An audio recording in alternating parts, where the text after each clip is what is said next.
제2장.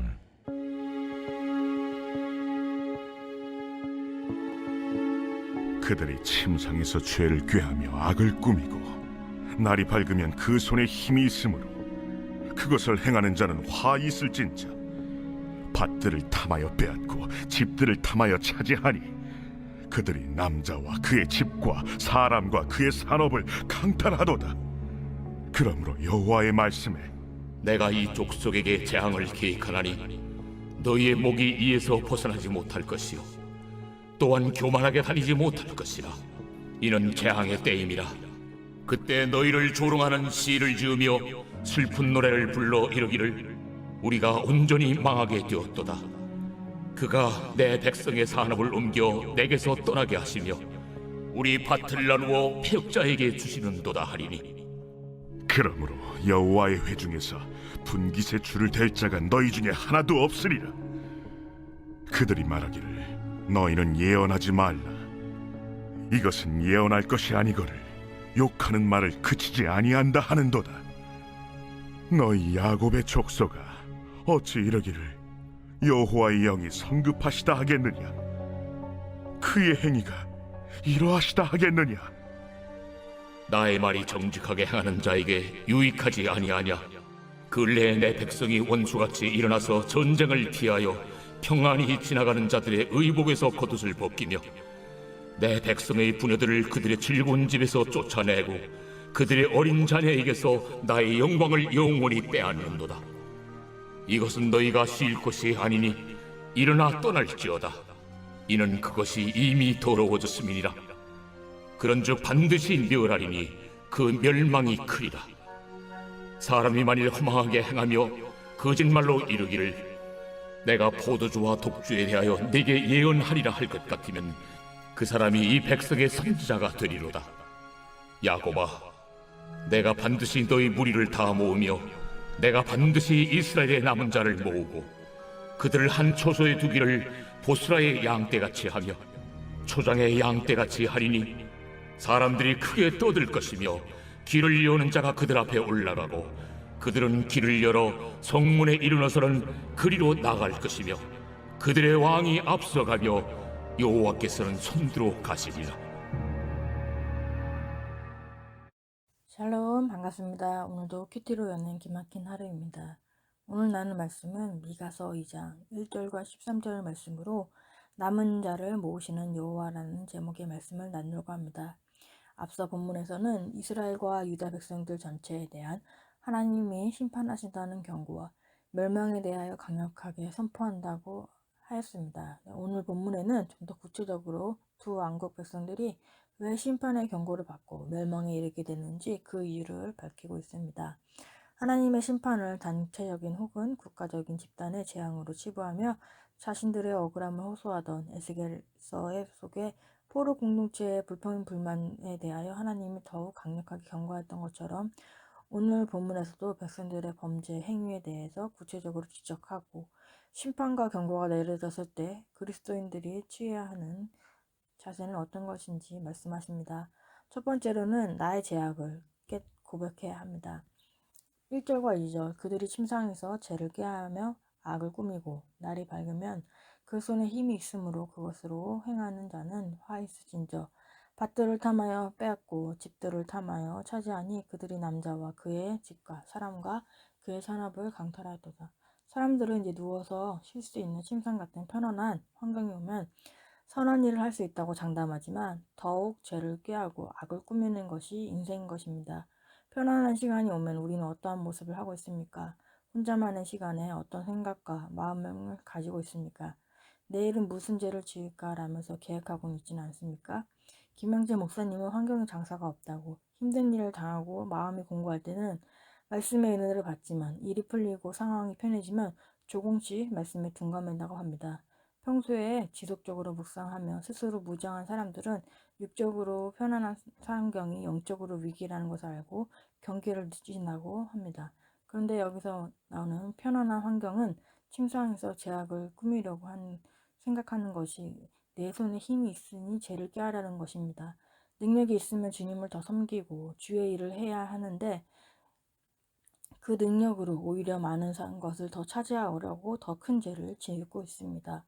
여기서 침상은 이제 편안한 환경에 올 때에 우리의 모습이 어떤가를 보여줍니다. 우리의 시간을 주님을 위해서 쓰지 않는다면 인간은 육신의 정욕, 이생의 자랑, 안목의 정욕을 위해 쓰게 되는 것입니다. 우리가 다 악하고 음란하기에 조금만의 틈이 있고 시간이 있다면 죄의 유혹에 쉽게 넘어가고 자연적으로 죄에 빠지기가 쉬운 것입니다. 2절에 그들이 사회적 약자들의 삶의 근간이 되는 농토와 집을 빼앗는데 아무런 주저함이 없었다고 합니다. 수단과 방법을 가리지 않고 약자들의 경제적 기반을 탈취했던 아합 왕의 나봇의 포도원을 상기시키는데요. 이 아합 왕의 나봇의 포도원은 북왕국 이스라엘 왕인 아합이 이스라엘 사람 나봇의 포도원을 탐내면서 자신에게 팔라고 간청합니다. 하지만 나봇은 조상으로부터 물려받은 포도원을 지키기 위해 거절합니다. 아합 왕이 포도원을 얻지 못하여 고민하는 것을 부인 이세벨이 보고 나봇에게 거짓 누명을 씌우고 모함하여 돌로 쳐 죽여 포도원을 아합 왕에게 바치는 사건이었습니다. 그 최후에 아합 왕도 비참한 죽음을 맞아야 했는데요. 아합 왕이 나봇의 포도원을 빼앗은 것처럼 힘과 권력으로 여기서도 집과 재산을 강탈하는 모습들이 나옵니다. 우리도 우리가 능력이 있고 힘이 있으면은 그것을 우리 마음대로 사용하고 있지는 않습니까? 그 힘과 능력으로 가족이나 다른 사람을 괴롭히는데 쓰고 있지 않나요? 근데 하나님은 이들을 막고자 재앙을 계약하고 계신다고 합니다. 2절과 3절과 5절 그러므로 여호와의 말씀에 내가 이 족속에게 재앙을 계획하나니 너희의 목이 이에서 곧 벗어나지 못할 것이요 또한 교만하게 다니지 못할 것이라.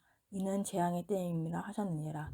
그때 너희를 조롱하는 시를 지으며 슬픈 노래를 불러 이르기를 우리가 온전히 망하게 되었도다. 그가 내 백성의 산업을 옮겨 내게서 떠나게 하시며 우리 밭을 나누어 패역한 자에게 주시려다 하리니 그러므로 여호와의 회중에서 분깃에 줄대자가 너희 중에 하나도 없으리라. 라고 합니다. 사람들이 그들을 조롱하는 시와 슬픈 노래를 불러 그들은 교만하게 다니지 못합니다. 주께서 내 백성의 유산의 목을 나누시고 나에게 빼앗은 땅을 반역자들의 몫으로 할당해 주었습니다. 유다 공동체에서 가장 부유하다고 하던 자들은 알거지가 될 것이고 그들의 음모와 폭력을 통해 빼앗은 땅을 빼앗기게 됩니다. 많은 땅을 소유하는 것을 숭배하던 자들이 땅을 잃음으로 인해 땅의 소유의 허무함을 느끼게 될 것입니다. 그들의 재산과 권력은 많은 사람에게 나누어져 다시는 찾지 못할 것입니다. 하나님이 주신 힘과 능력으로 우리의 배를 불리고 다른 사람을 괴롭히고 있으니까 하나님이 우리에게 주신 힘과 능력은 다른 사람을 섬기고 하나님 나라를 세워가는 데 사용하라고 주시는 겁니다. 우리는 내가 계획하고 행한 모든 죄악과 부패의 결과로 재앙의 때가 온다는 것을 기억해야 합니다. 그때는 내 손으로 이룬 산업과 분깃이 허무하게 될 것입니다. 침상인 편안할 때 선한 게 없듯이 죄악을 꾸미고 죄를 범하는 것을 회개하며 내 힘으로 내가 행한 죄를 고백해야 합니다. 하나님이 주신 능력과 힘을 다른 사람을 섬기는 데 사용하고 하나님 나라를 위해 사용하는 적용을 하는 삶을 살아야 하며 나의 욕심을 채우지 않아야 합니다. 적응 질문으로는 하나님이 주신 힘과 능력을 나의 욕심을 채우고 가족과 다른 사람을 괴롭게 하는데 사용하고 있지는 않습니까? 두 번째로는 진리의 말씀을 듣고 순종해야 합니다.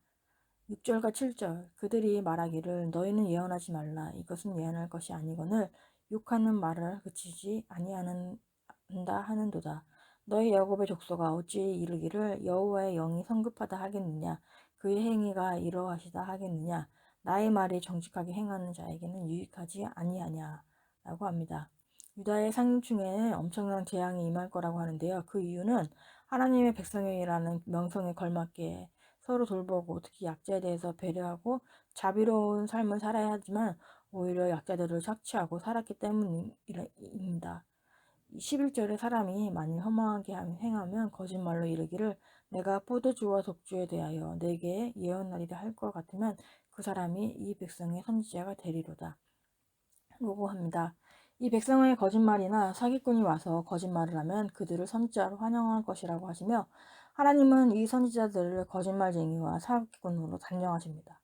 포도주와 독한 술에 연결하여서 하는 것은 이 선지자들의 메시지가 포도주와 독한 술처럼 사람들을 속이는 것을 의미합니다.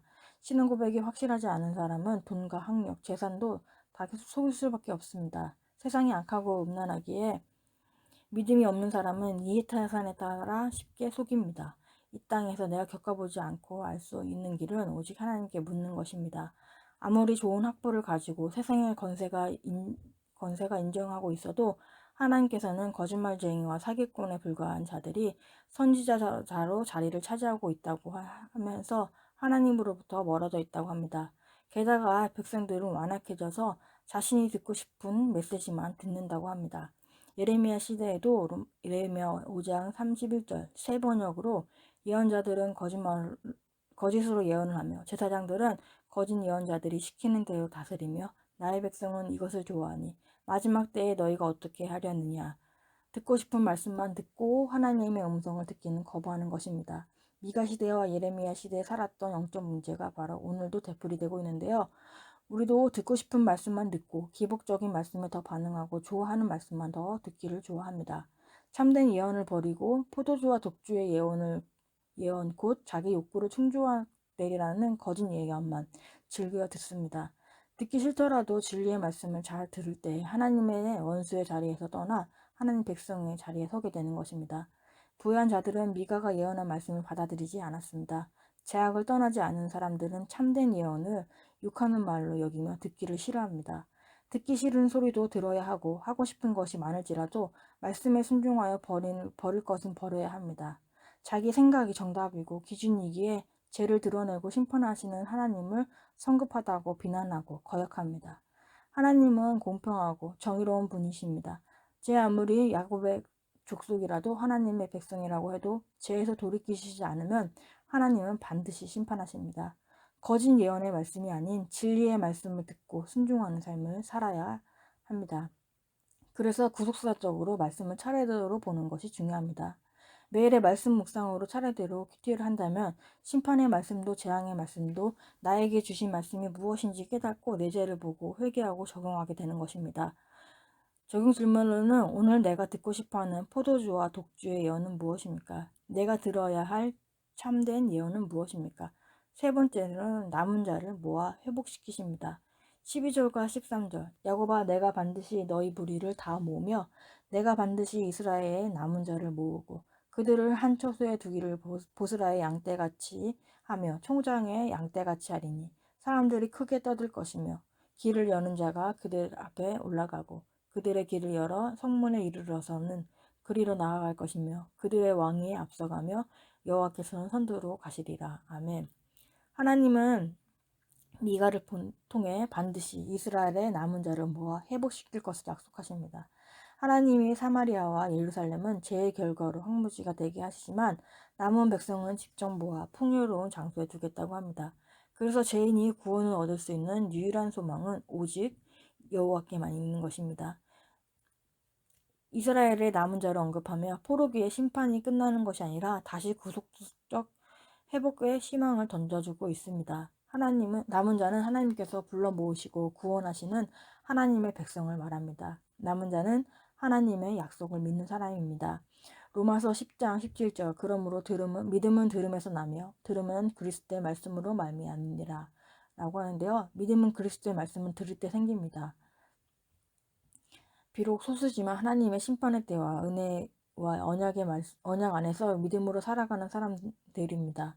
아수르와 바벨론의 침략으로 북이스라엘과 남유다가 멸망하지만 하나님은 여전히 그분을 믿고 따르는 백성들을 남겨두시고 라고 약속하십니다.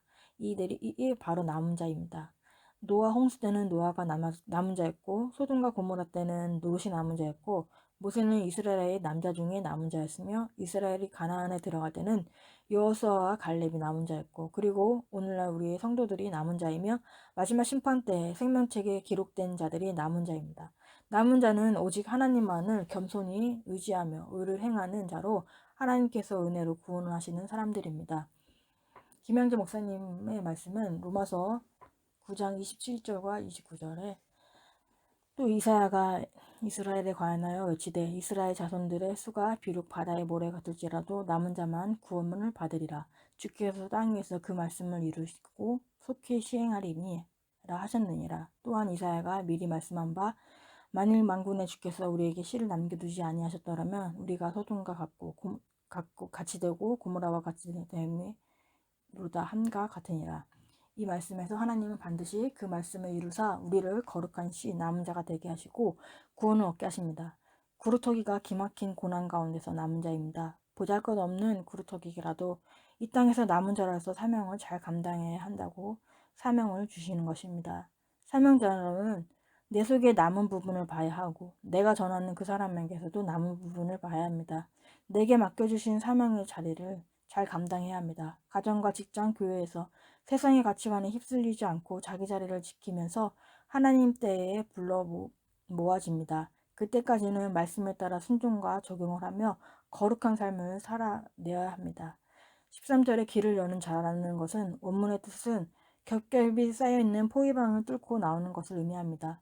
열왕기하 19장에 보면 히스기야가 왕 때 18만 5천 명의 아수르 사네립의 군대가 예루살렘을 포위했습니다. 유다는 현실적으로 멸망할 수밖에 없는 상황이었습니다.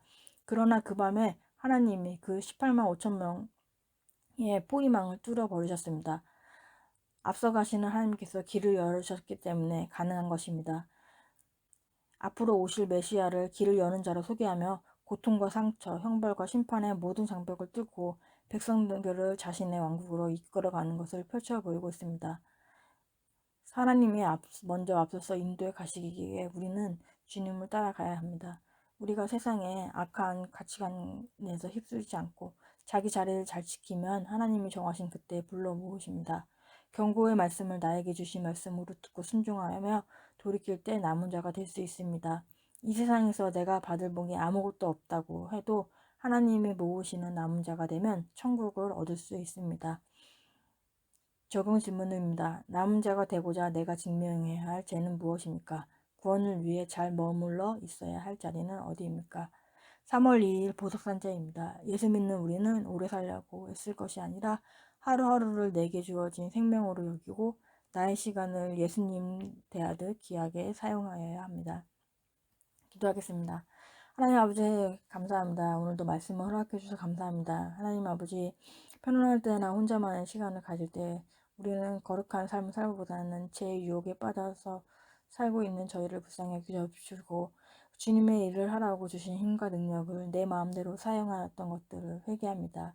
매일의 말씀 가운데 듣고 싶은 말씀만 듣는 것이 아니라 진리의 말씀을 듣고 순종하는 삶을 살기 원합니다. 주님의 은혜로 남은 자가 있다고 합니다. 각자의 가정과 직장에서 남은 자의 사명을 감당하며 주어진 자리에 잘 머물러서 구원의 사명을 감당하게 하여 주옵소서. 영혼 구원을 위해서 애통하며 기도하게 하시고 오늘도 주님의 말씀으로 살아가는 하루가 되게 하여 주옵소서. 주님의 은혜를 사모합니다. 예수 그리스도의 이름으로 기도합니다. 아멘.